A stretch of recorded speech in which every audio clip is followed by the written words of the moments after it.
नमस्कार दोस्तों, हिंदी वाली क्लास में आपका बेहद स्वागत है। अगर ज़िंदगी में कुछ करना है, इस पॉइंट को याद रखिए। एपीजे अब्दुल कलाम जो राष्ट्रपति थे, उन्हीं के शब्दों की बातें मैं आपको बताना चाहता हूँ। अगर तुम सूरज की तरह चमकना चाहते हो, तो सूरज की तरह जलना भी सीखो। अगर ये नहीं कर पाते हो तो पढ़ाई लिखाई सब बंद करिए और इत्मीनान से घर में रहिए। ठीक है, चलिए आज के लिए जो हिंदी वाली क्लास है उसमें हम लोग चलते हैं। देखिए, हमने पिछली क्लास में आपको पढ़ाया था वर्ण विच्छेद। क्या पढ़ाया था? वर्ण विच्छेद। वर्ण विच्छेद का मतलब क्या होता है? वर्ण विच्छेद पढ़ाया था आपको। ये ऐसा चैप्टर है जो पूरी हिंदी में आपके यूज में आने वाला है। ठीक है, हल्के में न लेना इसको। ठीक है, इसमें क्या होता है, जो स्वर होते हैं, स्वर और प्लस व्यंजन, इनको अलग अलग लिखा जाता है। अगर इनका अच्छे से ज्ञान ना हो तो फिर आप वर्ण विच्छेद नहीं कर पाओगे। इसीलिए कहा भी गया है, देखो इसमें लिखा हुआ है, वर्णों को अलग अलग करना, किसी शब्द वर्णों के सार्थक समूह को अलग अलग लिखने की प्रक्रिया को ही वर्ण विच्छेद कहते हैं। ठीक है, फिर क्या लिखा हुआ है? स्वर और व्यंजन को अलग अलग करना वर्ण विच्छेद है। इसके लिए हमें स्वरों की मात्राओं का अच्छा ज्ञान होना चाहिए, तभी आप वर्ण विच्छेद कर पाओगे। अगर मात्राओं का अच्छा ज्ञान नहीं है तो आप वर्ण विच्छेद नहीं कर सकते। कुछ उदाहरण मैंने आपको स्लाइड में समझाया है और फिर आपके लिए होमवर्क भी है, आज करवाऊंगा। देखो इसमें लिखा हुआ है, आ स्वर से उदाहरण है। जैसे देखो लिखा है बाजार, तो बा में देखिए कौन सी मात्रा लगी हुई है? बा में बड़े आ की मात्रा लगी हुई है। तो मैंने क्या किया, बा अलग लिख दिया और उसका स्वर। जब इसको अलग लिखा जाएगा तो ये आधा हो जाएगा, इसमें नीचे हलंत लग जाएगी। जा में हलंत, बड़ा आ लगा हुआ है, और फिर रा में हलंत और छोटा आ लगा हुआ है। माँ में देखिए कौन सा स्वर लगा हुआ है, तो बड़ा आ है, लेकिन जब इसको हम अलग करेंगे तो आपका व्यंजन बचेगा। ठीक है, तो व्यंजन के नीचे आपको हलंत लगाना ही पड़ेगा। आज्ञा में देखिए बड़ा आ आपका स्वर ही है, और फिर ज्ञा लिखा है। तो जो ज्ञा है आपको पढ़ाया गया था, ज्ञा संयुक्ताक्षर है व्यंजन। ये किससे मिलकर बनता है? तो जा और इया से मिलकर बनता है। इसीलिए जा को अलग किया गया, इया को अलग किया गया, और इसमें बड़े आ की मात्रा लगी हुई है। ठीक है, अगली स्लाइड में देखिए आपके लिए है री स्वर वाले उदाहरण है। ये बहुत ज़्यादा पूछे जाते हैं एग्जाम में। जैसे देखो लिखा हुआ है अमृत, तो आपको अलग किया गया है। माँ और माँ में जो ये नीचे लगा हुआ है ये री है, ये री स्वर है, और फिर ता है, और ता में आपका आ है। तो ता के नीचे हलंत लगेगा और माँ के नीचे भी हलंत लगेगा। जैसे देखिए ग्रह लिखा हुआ है, तो गा है, और ये जो लगी हुई मात्रा है, स्वर है, ये आपका री, तो ये आपका पास हो जाएगा ये।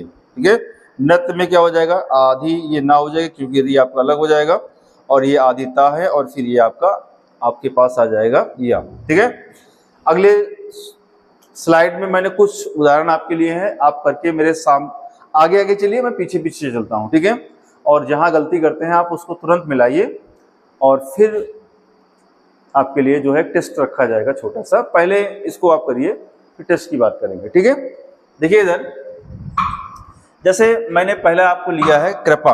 क्या लिया है बेटा? कृपा लिया है। अब कृपा में कैसे आप वर्ण विच्छेद करिए, जल्दी से मेरे आगे आगे चलिए। क्या करना है इसमें? देखो सबसे पहले आपको लिखना है का में ये री लगा हुआ है। जब स्वर आप अलग करेंगे तो ये हलंत लग जाएगा, और फिर इसमें आपका हो जाएगा ये री अलग हो गया। अब आपका क्या बचा? पा आपका आधा हो जाएगा, और इसमें स्वर कौन सा लगा हुआ है? बड़े आ की मात्रा लगी हुई है। चंडी लिखा हुआ है। अब चंडी में जो ये बिंदी लगी हुई है, आप बताइए अनुस्वार है या पंचमाक्षर है? आपका आंसर क्या होगा? अनुस्वार है या पंचमाक्षर है? तो मैंने आपको क्लास में सिखाया था कि अनुस्वार जो होते हैं, अनुस्वार, और इसी में मैंने आपको बताया था पंचमाक्षर, अंग, इया, ड़, मा और ना, ये पॉइंट्स आपको बताए थे। तो ये इनका प्रयोग मैंने आपको बताया था। उस पीछे वाली क्लास को आप जरूर पढ़ लेना, नहीं तो फिर आप गड़बड़ करोगे। इनका प्रयोग मैंने आपको बताया था कि इनका प्रयोग कहाँ होगा। एक इसका प्रयोग मैंने आपको बताया था कि यदि किसी वर्ग का वर्ण इस अनुस्वार के बाद है, ठीक है, और फिर उसमें जो है किसी भी प्रकार का कोई स्वर नहीं लगा हुआ है, तो उसको हम लोग पंचमाक्षर की तरह ट्रीट करते हैं। ठीक है, तो ऐसे क्वेश्चन आपसे पूछे जाते हैं एग्जाम में। जैसे उसी के जस्ट बाद देखिए यहाँ पे लिखा हुआ है गंगा। पिछली वाली क्लास आप देखिए समझ में आ जाएगा, और नहीं तो फिर आपको दोबारा पढ़ाना पड़ेगा हमको। देखिए गंगा आपको ऐसे भी लिख सकते हैं आप, और गंगा ऐसे भी लिख सकते हैं। गंगा सही है कि गलत है आपको बताना है। जैसे लिखा हुआ है भंडार, भंडार आप ऐसे भी लिख सकते हो, और भंडार ये गलत है कि सही है, इसको भी आप बताइए जरा।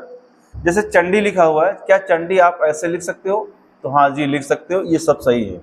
ठीक है, अब इनका हमको वर्ण विच्छेद करना है, तो कैसे करेंगे? तो पहले चा लिखेंगे, फिर आ लिखेंगे, चा में छोटा की मात्रा लगा हुआ है, फिर अड़ा लिखेंगे। ठीक है, और फिर क्या लिखेंगे? ये आधा है, और फिर लिखेंगे डा, और फिर इसमें जो है इसकी मात्रा कौन सी लगी है?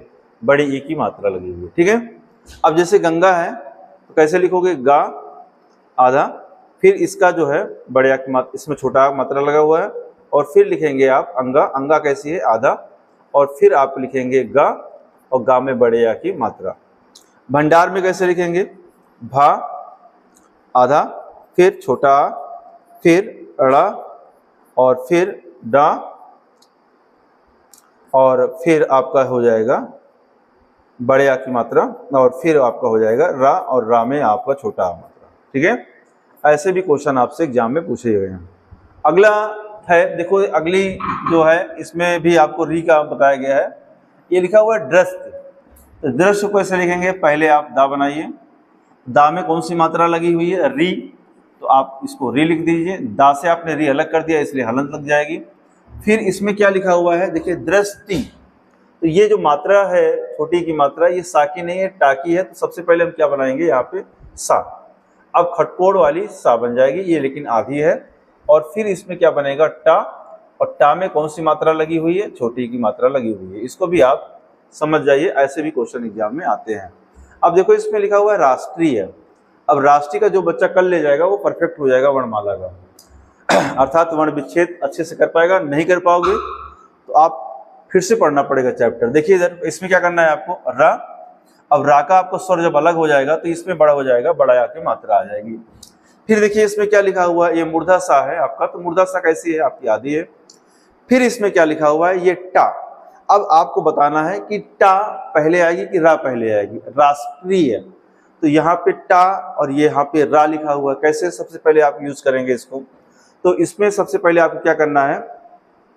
इसमें आपको बनाना है टा, और फिर बनाना है आपका रा, सॉरी क्या बनना है इसमें? रा, और रा में कौन सी मात्रा लगी हुई है? ये मात्रा जो है ये टा की नहीं है, ये रा की मात्रा है। तो ये इसलिए यहाँ पे आ जाएगा बड़ी ई की मात्रा, और फिर आपकी आ जाएगी या, और फिर आपका आ जाएगा आ। ठीक है, अमृत में कैसे करेंगे? देखिए इधर अमृत में कैसे करेंगे? तो छोटा आ है, और प्लस ये माँ है, और माँ में कौन सा मात्रा लगी हुई है? री है, तो आप री लिखोगे, और फिर क्या लिखोगे? ता, और ता से आप छोटा आ अलग कर लोगे तो ता में नीचे हलंत लग जाएगी। ग्रह में कैसे लिखोगे? तो ये गा है, गा में नीचे हलंत लग जाएगी, और ये आपका बन जाएगा री। ये री की मात्रा है, और प्लस आपका हा हो जाएगा, और हा में हलंत लग जाएगी तो हा का आपका स्वर अलग करना पड़ेगा। अगला में अगली स्लाइड में क्या दिया गया है? ट्रक। क्या दिया गया है? ये एग्जाम में खूब पूछा जाता है, ट्रक।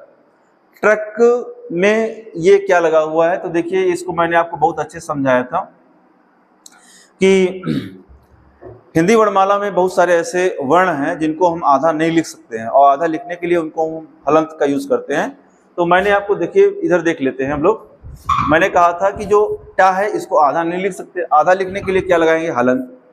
और जो इधर लाइन खींचती है ये आपकी रा है। ये क्या है? आपकी रा। तो इसको कैसे यूज करेंगे हम लोग? तो ये आपका बन गया आधा टा। आधा है ना, ये आधा टा है तो आधा लिखेंगे टा, और फिर इसमें ये कौन सा रा लगा हुआ है? तो रा लगा हुआ है, तो इसमें आप रा लगाएंगे। और रा आधा है कि पूरा है? तो रा पूरा है, इसलिए रा में हलंत लग जाएगी, और इसकी मात्रा आ जाएगी, इसका स्वर आ जाएगा आ। और फिर आपका क्या आ जाएगा? ये आ जाएगा का, और फिर ये आपका आ जाएगा इसका स्वर, तो का को आपको हलंत लगाना पड़ेगा। ठीक है, फिर आपका क्या लिखा हुआ है? त्रिभुज। अब त्रिभुज में देखिए ये त्रा जो है, ये त्रा आपको बताया गया था कि त्रा दो वर्णों से मिलकर बना है, ता और रा से। पूरा कौन है? रा, और आधी कौन है? ता। तो इसमें कैसे लिखोगे आप? तो आधा कौन है? ता। तो सबसे पहले आप लिखोगे ता, आधी है, फिर क्या लिखना पड़ेगा आपको? रा, रा पूरी है और रा में कौन सी मात्रा लगी हुई है, छोटी की मात्रा लगी हुई है, तो इसमें आप हलंत लगा दीजिए और इसमें छोटी की मात्रा लगा दीजिए, ये बन गया त्रि। और फिर क्या लिखना है आपको, भा, और भा में कौन सी मात्रा लगी हुई है, छोटा की मात्रा लगा हुआ है, और फिर आपको लिखना है जा, और जा में कौन सी मात्रा लगी हुई है, छोटा की मात्रा लगी हुई है। फिर देखिए इसमें क्या लिखा हुआ है, शिक्षा। अब इसमें शिक्षा में सबसे पहले आपकी तालव्य बन जाएगी और फिर इसमें आ जाएगा आपको छोटी की मात्रा। तो जब आपको छोटी की मात्रा अलग करेंगे तो सा के नीचे क्या आ जाएगी, हलंत। और फिर इसमें लिखा हुआ छतरी वाला छा, और मैंने आपको पढ़ाया है कि छतरी वाला जो छा है ये संयुक्ताक्षर है। ये किससे मिलकर बनता है, का और शा से मिलकर बनता है। पूरा कौन है, सा, और आधा कौन है, का। तो सबसे पहले हम लोग क्या लिखेंगे, तो सबसे पहले हम लोग लिखेंगे, सबसे पहले हम क्या लिखेंगे, का लिखेंगे, और का कैसी है, आधी है। और फिर क्या लिखेंगे, सा, और सा में कौन सी मात्रा है, तो सा में आपकी बड़े आ की मात्रा लगी हुई है, इसलिए यहाँ पे हलंत लग जाएगी। यहाँ पे देखो क्या लिखा हुआ है, श्रुति। और मैंने आपको श्रमिक वाला स्रा पढ़ाया है, कौन सा सा, श्रमिक वाला सा पढ़ाया है। तो आप बताइए जरा, श्रमिक वाले सा में कैसे क्या बनेगा, आपको बताना है श्रमिक वाले सा में कैसे बनेगा। तो देखिए इधर ये श्रमिक वाला सा है, ये आपका श्रमिक वाला सा। ये बनता कैसे है, तो सा और रा से बनता है, स्रा, आधी कौन होती है, स्रा। तो इसको आपको लिखना है, पूरी कौन है, रा। तो इसमें श्रुति में कैसे लिखोगे, तो सबसे पहले आप बनाइए तालव्य सा। तालव्य सा कैसी है, आधी है, तो हलंत लग जाएगा। और फिर क्या बना है, रा, और रा में मात्रा कौन सी लगी हुई है, छोटा ऊ, यहाँ हलंत लगेगा, उसके बाद आपका बनेगा छोटा ऊ। और फिर क्या लिखेंगे हम लोग, ता। ता कैसी है, आधी है, स्वर लगा हुआ है ना, तो स्वर जब आप बाहर करोगे तो ता आधी हो जाएगी और इसमें बनेगा आपका छोटी ई।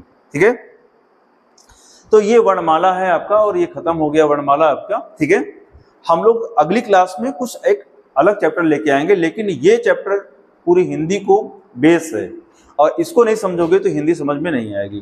क्लास कैसी लगी आपको जरूर बताना है, कमेंट्स बॉक्स में लिखना है। और अगली क्लास में जब आएंगे तो एक नया चैप्टर लेके आएंगे। ठीक है, थैंक यू।